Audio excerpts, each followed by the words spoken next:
Hi, Steve Elliott here with another video for you to look at. This time I want to talk about my process of sketching, and what I mean by that is sketching in the field, going outside to some location and sketching.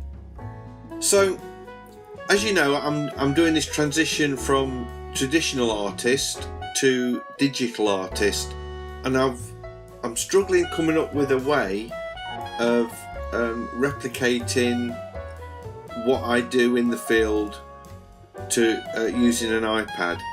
So let me talk about why I'm struggling. This here is my kit that I would take out with me on site. Very typical. Sometimes I'll take a pot of watercolor paints, and other times I might take some pens, but this is my favourite setup. And basically the key to it is this pencil. This is a Charisma graphite aquarelle pencil, and it's great because once you've drawn your image, landscape, whatever it is you want to do, you can take a pot of water and a brush and soften off the edges. So once I discovered these, it revolutionised my sketching really. So this is a sketchbook that it's a really old sketchbook. Oh, and I'd have a putty rubber, you can see that's well worn, and a knife to sharpen the pencil. So that's it. I would travel fairly light, and then have a little pot of water to fill a jar of water, sorry, to fill my little pot. Or sometimes I just scoop up water out of a rain puddle. So anyway, this is a sketchbook I did a while back, and it's St. Ives. And you can see I've just used the aquarelle, and in very subtle places I've softened off the pencil with a little bit of water. Here's another. This is a better example where I've put the fields in with a wash and softened the waterline. All done with this aquarelle. I like to do these sort of long landscapes. I like this shape sketchbook as well. That's nice to work on. Another one here, I did put a bit of colour down just to give me an idea of what the sky was looking like. But again, this is a coastal scene with a few buildings. I would very happily go away and make a painting from this sketch. And another one. So all these are painted around St. Ives, sketched around St. Ives. And the thing about sketching like this is, if I take a photograph, quite often I would get home or back into my studio and think, why did I take that photograph? What was that all about? I can't remember what attracted me to that scene. Whereas with a sketch, even now, this was done a few years back, I can still see the scene, and the colours are fresh in my head, and I could get a painting from it. This was a place called Hale, a few miles from St. Ives, and a little lighthouse. I have done a painting of this, and again, I could see the scene now. If I took a photograph, the lighthouse would probably be tiny. So that's why I like sketching as well as doing photographs. St. Ives Bay again, that's a cottage. So this is how I like to work, sort of very minimalist, and I want to do, and using just a pencil, it stops you thinking about the materials. You can just concentrate on the scene. You're not thinking, right, what colours I'm going to put in there, should I do it with pastels, should I get oil paints out or whatever. It just forces you to just do a sketch. So obviously using something like Procreate or Art Rage, on your iPad, you get out there and the first thing you are faced with is deciding how big a canvas are you going to work on. Are you just going to do a sketch? Are you going to do a full-blown painting? Should I be doing it pastel? Do I want to do an oil painting? Should this be a watercolor? So the technology is getting in the way. It's getting in the way of me painting or drawing a sketch. Just getting in there and doing something that might take 5 minutes. It might be something I see really quick and I just want to get down dead quick. So I've avoided using the iPad for sketching, but now I think I've come up with the solution, and this is it.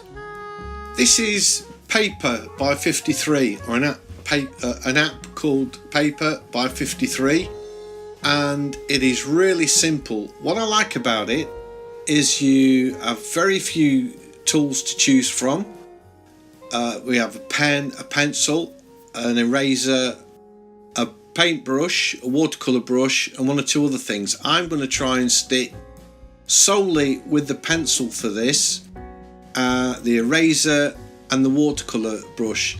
And you'll see on the toolbar there is a palette. I've made a custom palette of greys ranging from black, then 75% grey, 50% grey, 25% grey, 10% grey, and finally white. And the last one was the colour that was already in the palette. So I'm using the black with the pencil tool, and I'm trying to see if I can produce a sketch that I'd already done in my sketchbook and get a natural feel and see how it compares to that. And so I'm just sticking to those tools, and I'm using the pencil, the tip to do the fine lines, and using it as on the tilt to do the shading in, and then I'll use the paintbrush. So the nice thing about this app is you get a limited number of tools. I don't think you can set the size of the canvas. I think that's already preset. So you can't change the thickness of the pencil, you can't change the opacity or anything, so it really is very limiting. So you can concentrate on the drawing, you're not bogged down with all the tools you have. So I'm doing a little bit of shading in there.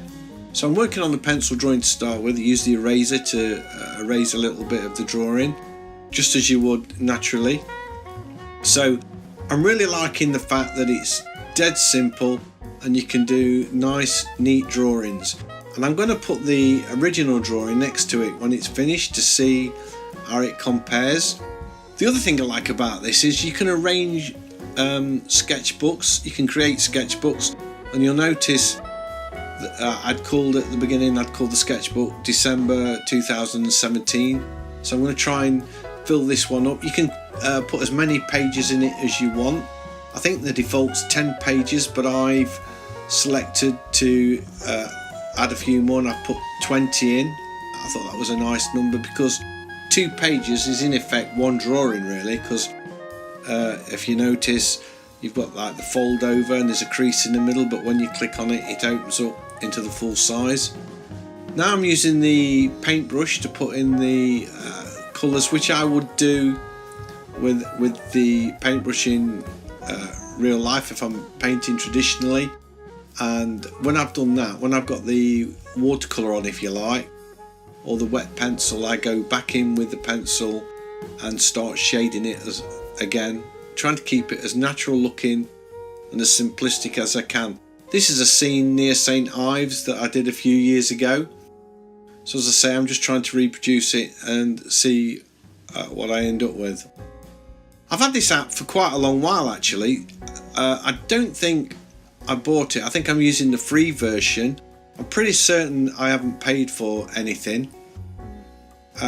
So it's a freebie, you can get it off the App Store.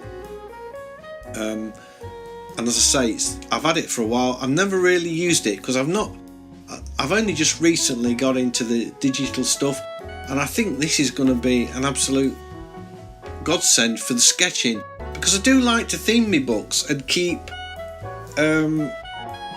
different types of sketches in one book. I've got some with just pencils in, some with marker pens, and you know, just different techniques used in each book and exploring different ideas. Some I use for portraits, so I'll be able to keep these in little collections and then export them as PDFs with the complete collection. So I think this is going to be an absolute fantastic way for me to do the sketching, and I'm really excited. So I'm going to start a new series using paper by 53 for sketching, and this is the introductory one because I'm quite happy with it. I think it's going to work. I can also record what I'm sketching like I have done here, so I can go out on site, I can go to locations and record my sketching, and then you can see how I can take the sketch. I could even put the sketch into Procreate after to turn into a painting, so you'll be able to see the whole process from sketching right the way through to painting. So I'm taking that process one step further, where I'm now introducing my sketching digitally as well. I'll still do the proper sketchbooks, as it were, the traditional sketchbooks, and do that way as well, but definitely liking this. So that's it, folks. Hope you've enjoyed it.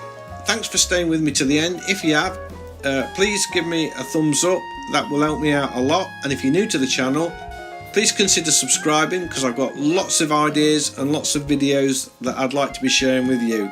So take care, and hopefully I'll see you in the next one. Bye.